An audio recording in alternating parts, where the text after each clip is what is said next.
Muchas gracias, señor presidente. El senador Rodrigo Lara leerá una constancia y comunicado público firmado por varios senadores ante estos hechos trágicos y luctuosos que llenaron de dolor, de indignación, pero también de temor, primero a las familias de las víctimas de estas muertes, pero también a todas las familias colombianas que vieron de manera asombrosa cómo agentes del Estado disparaban contra ciudadanos y luego cómo vándalos reaccionaban a la violencia con más violencia. Estos escasos minutos para decirle al señor ministro de la Defensa, doctor Carlos Holmes, ha perdido usted un día de su vida, porque deberá responder y no reflexionar solamente, responder en un debate real y presencial, y no en esta invitación preparada, una invitación protocolaria desde la opulencia de su oficina con un tono altisonante y en una conversación que usted llama debate, en el que se sintió manejando a sus anchas las intervenciones sin límite de tiempo, escudado en una muralla de heroicas banderas y de generales muy meritorios y muy respetables, también muy obedientes, que nada tienen que hacer en un debate de control político porque no son deliberantes.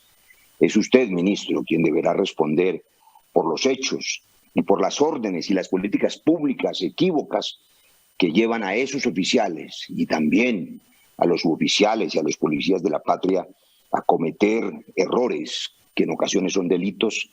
Luego esas políticas públicas, esa política del enemigo interno, donde todo aquel que piense distinto es un enemigo y es un blanco, decidirá individualizarlos y por supuesto los abandonará en los procesos judiciales como ha ocurrido en tantos casos. Pero un día perdido no es nada frente a las vidas perdidas a balazos por estas personas que las perdieron, todas ellas inocentes, ninguno vándalo, ninguno delincuente, ninguno con antecedentes, ninguno poniendo en riesgo la vida de un policial y que, por supuesto, han sido relatados aquí con dolor por todos mis compañeros. No son hechos menores, son unos hechos muy complicados cuando los agentes del Estado que encarnan el Estado de Derecho rompen la Constitución, rompen todas esas normas que usted aquí recitó con envidiable retórica. Cuando la sociedad ve que los propios agentes del Estado que deben proteger la vida y la seguridad le disparan a los ciudadanos inermes, no enloquecieron esos agentes de la policía, no se convirtieron en fieras de la noche a la mañana, no son una institución perversa, al contrario, la policía es una institución querida, respetable, necesaria para los colombianos. La inmensa mayoría de los policías son hombres buenos, que tienen familia, que tienen hijos, que además nos cuidan. ¿Qué pasó entonces? Que son seres humanos y así como sufren y como les duele, también son sujetos de rabia y son capaces de odiar como todos los seres humanos. Y si usted suelta a la calle un ser humano capaz de odiar sin controles, con directrices equívocas, con la política pública del enemigo interno, con la idea de que puede disparar sin violar, sin tener en cuenta los verdaderos protocolos que ni siquiera en la guerra son válidos, porque usted sabe bien que en DIH ni siquiera en combate se puede disparar a una persona desarmada. Muchos de esos agentes creen en verdad que hicieron lo correcto porque lo han escuchado en las declaraciones políticas de quienes verdaderamente incitan a la violencia en esa política pública del enemigo. Esta ha sido una fuerza pública en los últimos años politizada. Esa doctrina del enemigo interno hace que la policía como cuerpo no sea verdaderamente la responsable, es un instrumento de los gobiernos. Continúe, senador Roy Barreras, por favor. Un minuto. Senador Roy, por favor.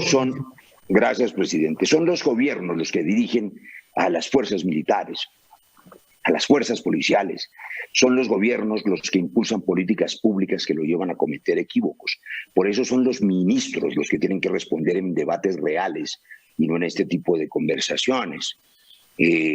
La narrativa justificatoria de varios miembros del gobierno, incluyendo al ministro, a propósito de que desde enero o desde marzo se conocía de vándalos infiltrados y grupos violentos y terroristas, que sin duda los debe haber, implican una de dos, o la ineptitud absoluta, conociéndolos desde enero y no habiéndolos desmantelado, como bien dijo el senador Benedetti hace varias horas, o por supuesto el asunto de que no es cierto que tales grupos fueron los que incitaron la violencia, desconociendo que en la cuarentena más larga del mundo una indignación reprimida, represada, además llevada con dolor por las imágenes terribles de este asesinato atroz, pudieron significar ese caos de esas noches de desorden y de muerte.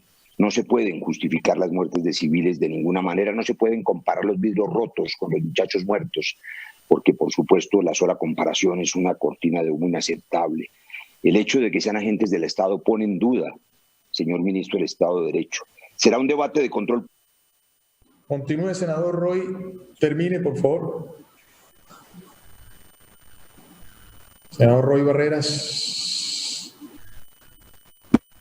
Será entonces, ministro, en un debate serio y presencial de control político, donde usted podrá y deberá responder a las inquietudes de este Congreso y de los colombianos.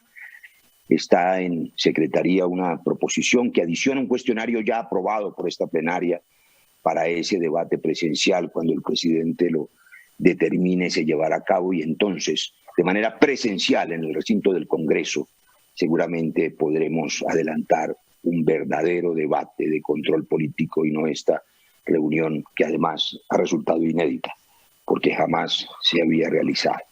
Muchas gracias, señor presidente.